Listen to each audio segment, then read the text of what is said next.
Have you ever felt like you're just existing, not really living, but just going through the motions? You wake up, you go to work or class, you come home, you scroll through your phone, and you go to sleep. On the outside, everything looks fine. You have a job, a place to live, people who care about you. But on the inside, there's this quiet, nagging feeling that something is missing. A sense of being stuck, of watching your own life from a distance. If that sounds familiar, then this story is for you. Let's talk about Alex. Alex was 28, a graphic designer at a decent company.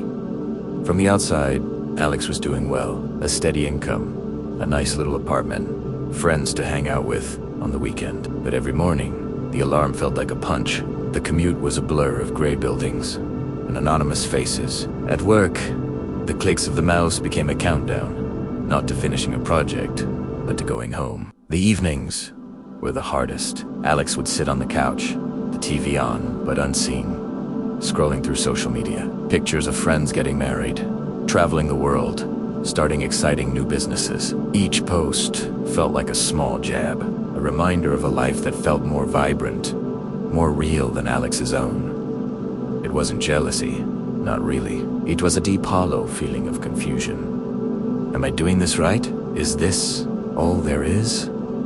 The questions would echo in the quiet apartment, but there were never any answers. One night, after another long, draining day, Alex was looking out the window. The city lights twinkled below, each one a window into someone else's life, someone else's story. Alex felt an overwhelming sense of being alone, not just physically, but emotionally adrift in a sea of 7 billion people. The pressure to have it all figured out, the silent expectation from family, from society, from Alex's own self, felt crushing. It was a burnout, not of the body, but of the soul. In that moment of quiet desperation, staring at the distant, indifferent lights, something shifted. It wasn't a loud epiphany, but a quiet whisper. What if I stopped trying to live the life I'm supposed to live, and just live? It was a simple thought, almost childish, but it felt like the first breath of fresh air after being underwater for too long. The next day,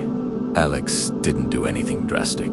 Didn't quit the job or book a one-way ticket to a faraway land. Instead, Alex left the phone at home and went for a walk during lunch. For the first time in years, Alex noticed the way the sun filtered through the leaves of a tree, listened to the chatter of people on a park bench, and felt the simple warmth of the sun on the skin. It wasn't a solution, but it was a start. The journey to feeling alive again isn't about making grand, sweeping changes. It's about the small moments. It's about giving yourself permission to stop performing and start participating in your own life. It's realizing that you don't need to have all the answers.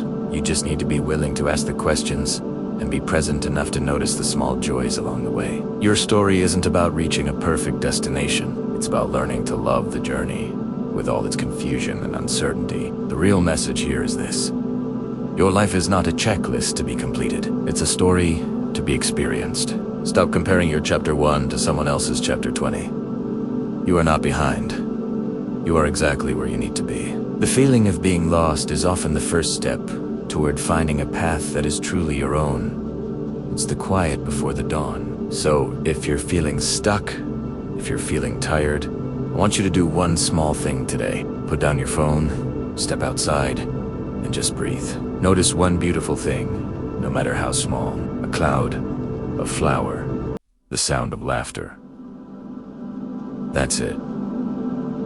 That's the first step. Let that be the start of you writing your own story, not the one you think you should be living. Thank you for listening. If this resonated with you, consider subscribing for more stories that feel like home. Take care.